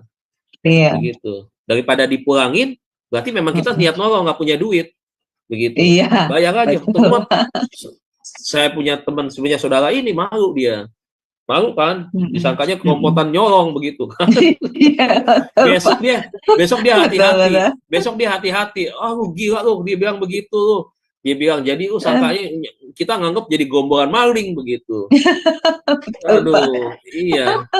Aduh, kasihan sekali ya Pak, orang menderita kleptomania ini. Nah, jadi satu lagi gini, bedanya dengan maling ya, kalau maling itu berdosa itu karena kebutuhan biasanya, karena dia memang pengangguran, karena mungkin miskin, lapar, tidak makan, jadi dia nekat mencuri, bisa juga begitu. Atau memang juga karena itu tadi pekerjaan dia. Gitu. Kalau kleptomania enggak gitu. Tidak sadar terkadang ya Pak, dia nggak tidak sadar, menyadari ya. Iya. Aduh, kasihan sekali ya Pak, orang menderita seperti itu. Nah, bisa juga begini, dia nyolong kutek misalkan, ada di mobil nih, dia buka-buka tas. Ini kutek siapa ya? Begitu. Nah, tadi yang nyolong, begitu kan. Iya. Baik. Iya. Betul. Baik, kita sekarang aneh, antik memang. Benar, antik banget jiwa Pak. manusia apalagi, itu antik. Jiwa manusia. Lagi berarti ini ya Pak Dedi, makanya kenapa Tuhan itu sangat mementingkan jiwa manusia itu karena begitu ya Pak, banyak dirusak oleh kuasa kegelapan ya Pak, sehingga manusia itu jadi ya itu kelainan-kelainan jiwa banyak dialami oleh mereka ya.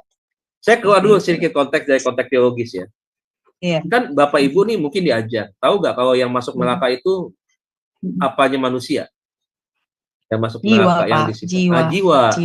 Iya. Makanya itu kan kalau kembali kepada Tuhan, karena kan tidak mungkin Tuhan melemparkan rohnya ke neraka. Walaupun bukan roh, walaupun itu kita hembusan nafasnya dia. Tapi kan itu ada bagian daripada kehidupannya dia. Tidak mungkin dilempar ke neraka. Yang dibawa kan jiwa, makanya kan. Betul. Makanya itu tadi. Makanya jiwanya itu juga harus sehat, karena jiwanya inilah yang akhirnya nanti akan mengikat orang. Begitu, membawa orang kepada neraka begitu. Kan dia akan melakukan kecenderungan berbuat dosa seperti itu kan. Walaupun dia misalkan udah beribadah. Jadi karena kan juga yang yang harus memerintah tubuh itu sebenarnya jiwa ya Pak. Yang benarnya kan seperti itu ya, bukannya tubuh yang memerintah jiwa, tapi jiwa yang memerintah tubuh. Saya belajar begitu Pak. Jadi roh itu tidak bisa memerintah tubuh, tapi roh bisa memerintah jiwa. Dan jiwa yang bisa memerintah tubuh. Seperti itu ya Pak Dedi, benar kan? Iya, betul. Nah, makanya itulah jiwa kita ini harus kita pelihara. Betul. Nah, bagaimana nih Ibu Heni, monitor Ibu Heni? Bu, coba tolong buka Markus dulu, Bu. Markus 9. Ya. Markus 9 ayat yang keberapa ini?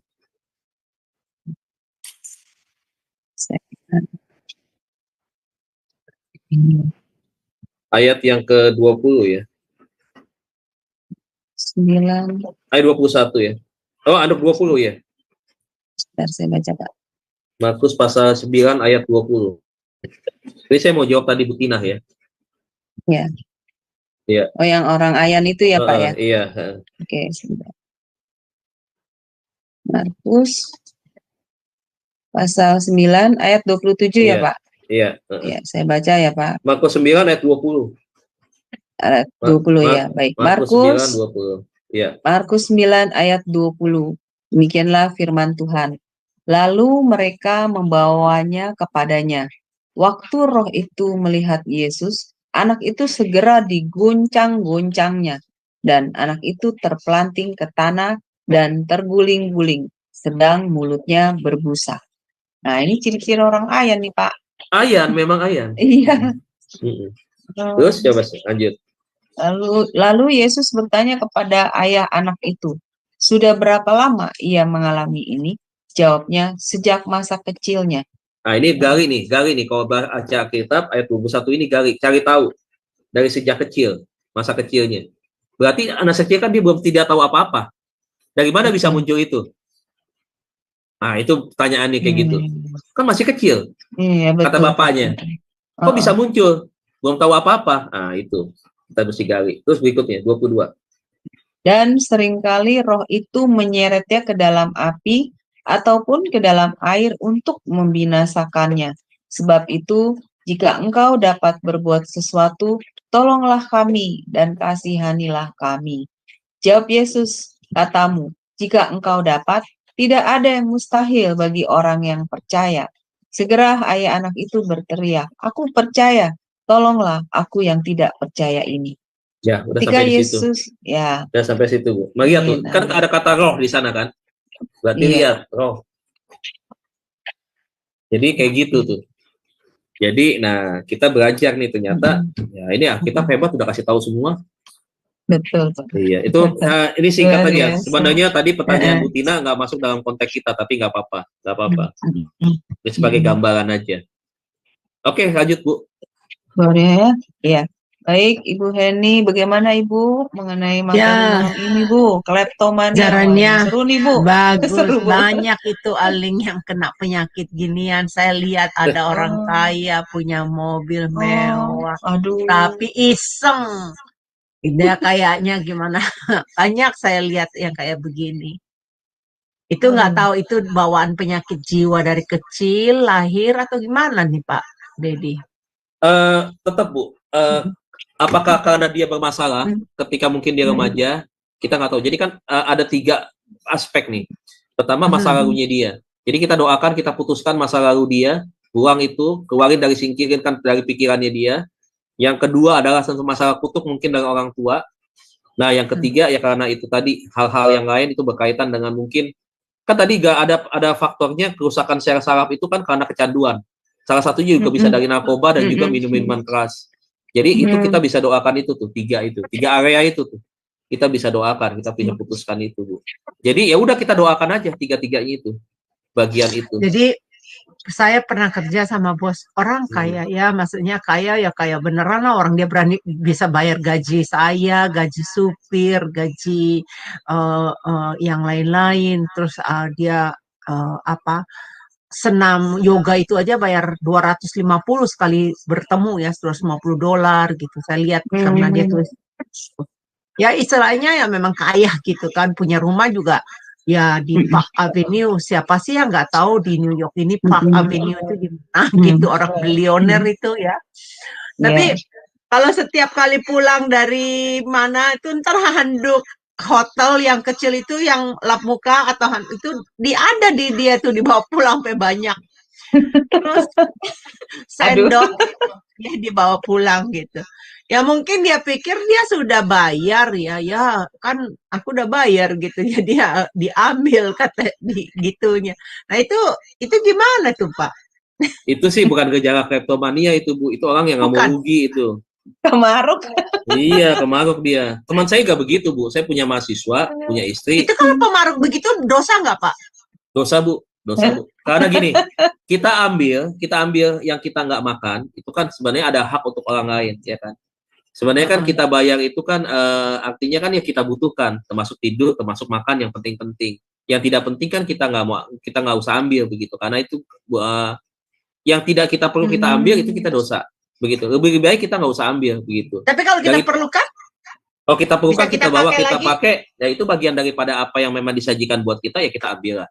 Tapi kalau memang itu kita ambil, kemudian kita nggak pakai, kita buang-buang sampai di koper akhirnya pada berantakan apa, sebaiknya jangan. Tapi kalau kita merasa nggak mau rugi Bu, itu barangnya adalah barang murah yang bisa kita beli, ya sebaiknya kita nggak usah ambil. Ada yang kita bisa itu berikan. Ini memalukan nih Bu. Saya punya teman, punya mahasiswa, punya istri. Waktu saya dampingin dia ketemu dosen yang lain, kita pergi ke Jawa kemana ya. Setiap ke hotel ya, selalu habis breakfast dia minta rebusin ini itu apa segala macam, itu dimasukin ke tasnya dia. Bu, orang kaya Bu, bukan orang miskin.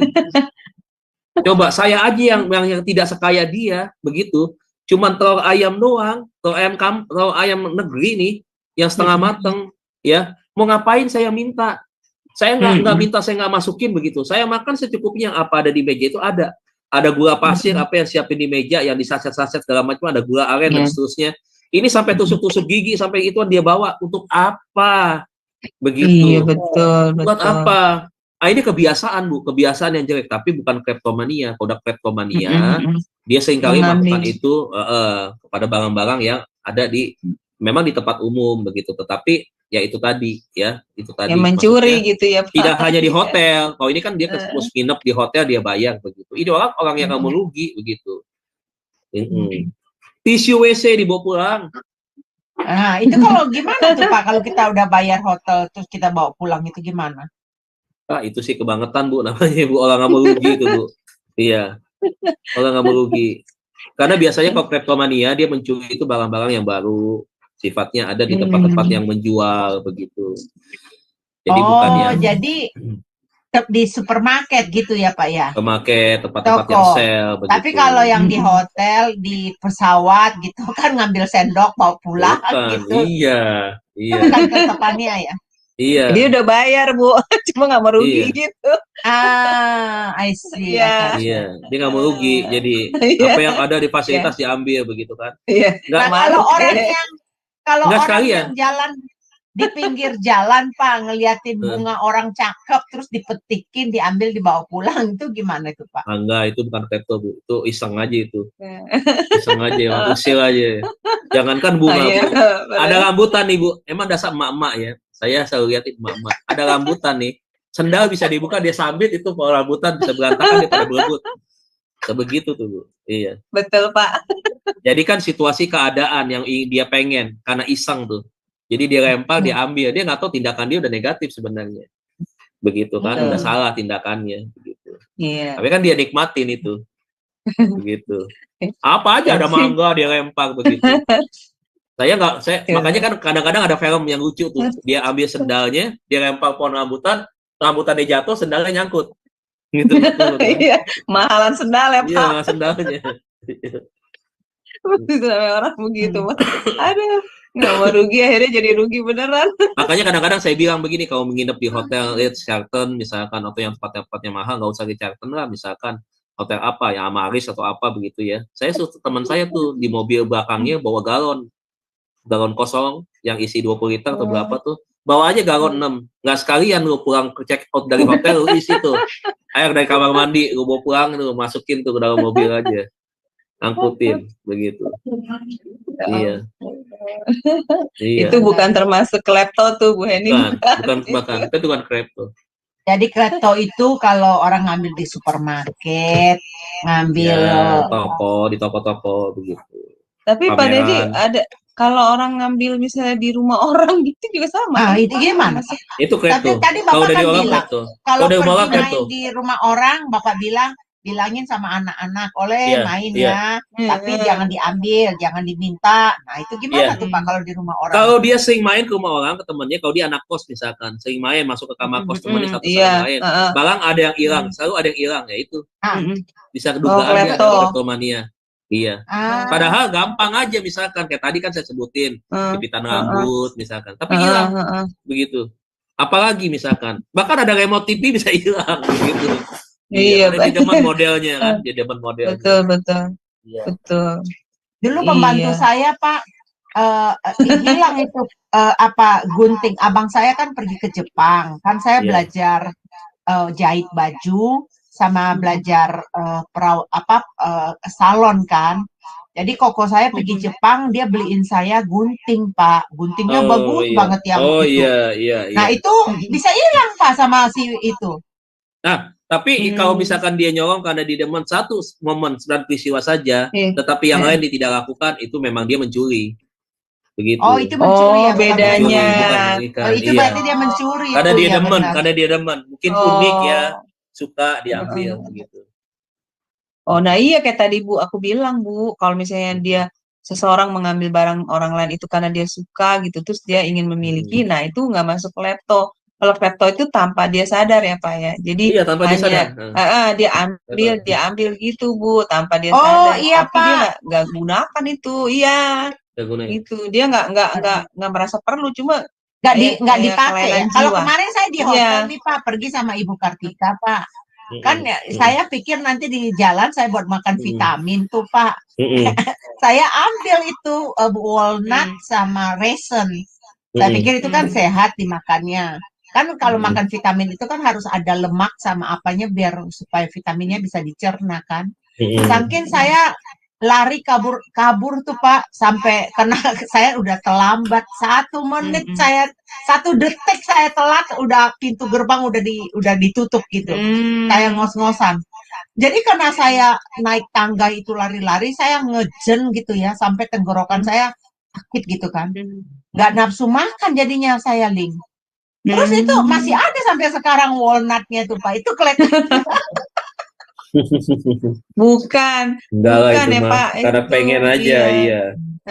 Ya saya memang ambil tujuannya kalau pulang di jalan kan waktu sore kan udah nggak dinner lagi, jadi saya makan sesuatu dulu, saya bawa air putih sedikit untuk nanti supaya saya makan vitamin. Tapi karena prosesnya kejadian begitu, akhirnya nggak kemakan sampai di rumah aja, sampai Murni itu nelpon, saya bilang udah ya kamu matiin aja teleponnya, soalnya saya pusing ngomong itu, gerak-gerakin itu pusing, jadi saya nggak makan. Sampai sekarang masih ada di meja saya Pak. Gitu ya. Karena kan niat awalnya kan ibu mau makan, ya berarti besok harus makan lah. Tapi saya mau makan nanti Pak, saya nggak mau buang gitu Pak, pasti saya makan. Iya sayang. Artinya apa? Ingat ya, waktu Tuhan memperhatikan mereka yang mengikut, kan Tuhan memperhatikan kebutuhan manusia, bukan hanya rohaninya. Waktu peristiwa 5 roti dan 2 ikan, dia kan lihat, wah ini yang ngikutin dia belum makan nih. Dia sudah kenyang secara rohani, tapi tinggal jasmaninya belum. Tuhan tanya, siapa yang bawa makanan kan? Begitu kan? Oh ada yang bawa makanan. Kemudian Tuhan melakukan mujizat. Kemudian mereka makan sampai kenyang katanya. Sampai kenyang lah, kenyangnya seperti apa kita pokoknya sampai kenyang Alkitab katakan. Tapi ada sisa kan 12 bakul. Nah 12 bakulnya itu Tuhan buang nggak kan? Enggak kan? Tuhan kumpulkan. Tuhan kumpulkan. Nah Tuhan kumpulkan pasti akan untuk apa lagi? Nah mungkin kita nggak bisa secara pasti ya memastikan 12 bakul itu yang pasti tidak akan dibuang. Yang pasti itu akan bisa jadi berkat buat orang lain. Ataupun memang itu menyatakan bahwa kalau Tuhan sudah bekerja, memang Tuhan menyediakan lebih dari apa yang manusia butuhkan. Nah tetapi artinya nggak menjadi mubazir begitu. Dikumpulkan rapi, ada tempatnya begitu kan. Tetapi kan itu namanya makanan kan akan dimakan kembali pasti, tidak akan dibuang begitu. Nah, jadi kalau misalkan kita udah ambil, ya udah supaya itu tidak menjadi sesuatu yang tadi lagi mubazir begitu ya, karena kan tekad dan keinginan kita di awal kan kita pengen memakannya. Ya makanlah itu di hari yang lain begitu. Jadi tergenapi keinginan kita. Jadi tidak sia-sia itu berkat makanan itu, vitamin itu, Bu. Begitu. Tapi salah satu yang paling aman adalah gini. Kleptomania itu adalah dia tidak mencuri suami dan istri orang. Begitu. Oh iya, waduh bahaya itu Pak. Masalahnya kalau bisa masuk penjara tuh ya. Masuk penjara itu. Kan nggak lucu tiba-tiba datang ke rumahnya tiba-tiba begitu dia pulang suami hilang. Pak buat semua anak-anak Tuhan dilepaskan dari itu ya. Amin. Kleto itu juga dosa kan, jadi jangan sampai dosa. Iya. Dosa. Dia karena gini masuknya mencuri, masuknya ibu gitu loh. Perbuatan mencuri ya Pak. Ya jadi poin saya sih gini, kan kita semua kan ada yang udah jadi oma, udah jadi kan orang tua, mungkin juga ada yang mau menikah gitu kan, saya nggak tahu kan yang nonton di Zoom maupun di luar Zoom kan nggak tahu nih saya. Jadi pesan saya sih satu tadi, salah satunya adalah menghilangkan kebiasaan. Berarti anak-anak kita jangan diam aja ketika itu bukan barangnya. Tolong usahakan orang tua juga periksa tas anak-anak ke sekolah. Ketika periksa tas sekolahnya ada barang yang bukan milik dia atau ada nama temannya, tanyakan. Jangan hakimin. Dek, ini kok ada nama pulpen teman kamu, Dek? Ini kenapa ya? Gitu. Oh iya, aku nggak tahu ya, itu kok bisa ada tempat aku. Pesenin, Dek, besok kamu pulangin ya. Kasih tahu ya. Bilang ini ke bawah, nggak sengaja begitu. Dan kedua, latih anak kita. Kalau ke rumah orang, kamu suka mainannya, kamu jangan minta dan kamu jangan curi ya, jangan ambil ya. Gitu. Nggak boleh ya. Gitu. Lebih baik kalau kamu benar-benar seneng, kamu tanya, Mama beliin. Belinya di mana? Merek mainannya apa? Begitu beliin. Atau kalau mamanya nggak punya duit, bokek, mamanya bilang, pinjam sama mamahnya, boleh nggak pinjam berapa hari? Begitu. Nanti udah namanya pinjam, ya konsekuensinya harus balikin. Itu adalah melatih anak kita terhindar daripada kleptomania. Bagus itu cara begitu. Iya, harus begitu. Ya jadi ini itu dia. Iya Pak, silakan Pak. Kan yang anak-anak kita kan belum kecanduan narkoba nih, belum ada kan anak SD lagi nenggak minuman keras begitu kan, belum ada. Sarafnya masih bagus, tapi kebiasaannya harus kita matikan. Nah, kendalanya gini Pak. Tadi Bapak bilang orang tua harus mengajarkan. Banyak orang tua yang punya sakit jiwa Pak, jadi dia nggak mampu jiwa atau apa, nggak tahu yang bagaimana, akhirnya anaknya ke bawah. Jadi orang tua ini harus mengenali jati dirinya, harus mengenali pribadi dan kelemahan. Betul. Baru bisa Pak. Makanya kenapa Bu, saya kan di pastoral ini kan Bapak Ibu udah banyak mendengar. Jangan cuma hadir, ruang, dengar begitu. Prakteklah, lakukanlah ini, kasih tahu lah, ajarin lah keinteran kita dulu. Kalau kita punya menantu perempuan, kasih tahu menantu perempuan tuh anak, ajarin tuh siapa Dewi, Lucy atau siapa, kasih tahu ya. Nanti begini-begini dapat pelajaran tadi malam tentang ini, kasih tahu begitu. Jadi nggak habis begitu. Jadi pelajaran ini bisa dipraktekkan, bukan cuma buat kita doang begitu. Makanya dari kita udah berapa edisi nih bicara soal ini aja belum selesai nih, ke masalah kejiwaan nih. Nyambung terus masalah kejiwaan. Banyak ya Pak tentang masalah kejiwaan ya Pak.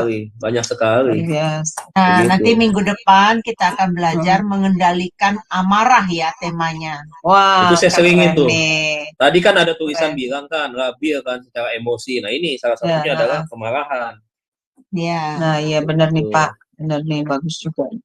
Wah, 3 minggu lagi kita belajar psikolog anak. Saya udah dapat tema-temanya dari Pak Dedi. Berarti apa? Kita belajar terus. Bu Heni, berarti memang kita ini perlu ya, maksudnya benar-benar materi konseling ini ya, kita mengetahui tentang kejiwaan, kelainan kejiwaan. Yang paling penting, Ling, orang tua harus sadar kelemahan dan kekurangannya. Dia baru bisa melihat ini untuk mendidik anaknya. Tadi kan Pak Dedi kan nggak kita.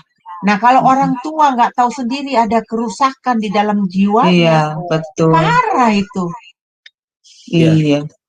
Tapi saya bersyukur ya, ibu-ibu nih belajar di sini nih luar biasa loh, luar biasa.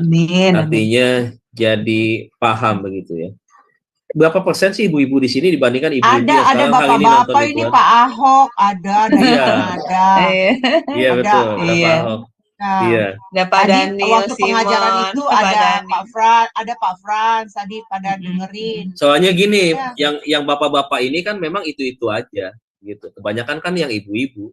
Maksud saya dari sekian banyak nih yang ibu-ibu nih, kita lihat berapa persen sih dibandingkan dengan ibu-ibu yang nggak hadir di ruangan ini kan sedikit sekali gitu kan.